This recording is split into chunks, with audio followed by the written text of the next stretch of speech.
হিজবুল্লাহর পুরা নিয়ন্ত্রণ ইরানের হাতে। হিজবুল্লাহকে যদি ইরান যেভাবে ফায়ার করতে বলবে সেইভাবে তারা ফায়ারে প্রস্তুত।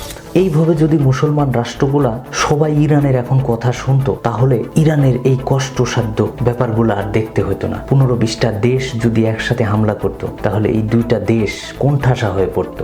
এর জন্যেই মুসলমান কান্ট্রিগুলো এক হয়ে যাওয়া দরকার। না হলে পরবর্তীতে আপনি দেখবেন এক সময় অনেক বড় বিপদ এই প্রতিটা দেশের উপরে তারা প্রভাব বিস্তার করবে, এবং চেষ্টা করেও যাচ্ছে এবং সফলও হয়েছে। এই কারণেই তারা প্রভাব বিস্তার করতেছে। যদি ব্যর্থ হয়ে যেত, তাহলে অবশ্যই তারা থামিয়ে দিত তাদের প্রভাব বিস্তার করার জায়গাগুলা, এবং বিভিন্ন দেশে তারা ঘাঁটি গেড়ে বসেছে যেন মুসলমান কান্ট্রিকে শোধন করা যায়। এই কথাগুলো যে আমি বলতেছি, এটা ফেসবুক আমাকে মার্ক করে নিয়ে রেস্ট্রিকশন দিয়ে রাখে। এই জন্য অনেকগুলো কথা আরো মনে আসতেছে, কিন্তু বলতে পারতেছি না। তবে কষ্টের বিষয় যে খামেনি আর দুনিয়াতে বেঁচে নেই, এটা আর বড় কষ্ট লাগছে। প্রতিটি মুসলমান শোনার পরে আফসোসে ভেঙে পড়তেছে। বড় কষ্ট। আমিও কখনো ভাবতেই পারি নাই যে ধর্মীয় নেতা এভাবে আমাদের কাছ থেকে শহীদভাবে বিদায় নেবেন। তবে আমরা আশা করি এবং মালিকের কাছে বড় একটা চাওয়া, এই দুইটা খাসির মধ্যে যে কোনো একটা খাসির মাথায় যেন ব্যালিস্টিক মিসাইল পড়ে। অবশ্যই আপনারা দোয়া করবেন, আল্লাহ যেন এই দোয়া কবুল করেন, আমিন। এবং আফগানিস্তানে বলে দিয়ে, ইরানের উপরে হামলা হলে আমরা কিন্তু বসে থাকবো না।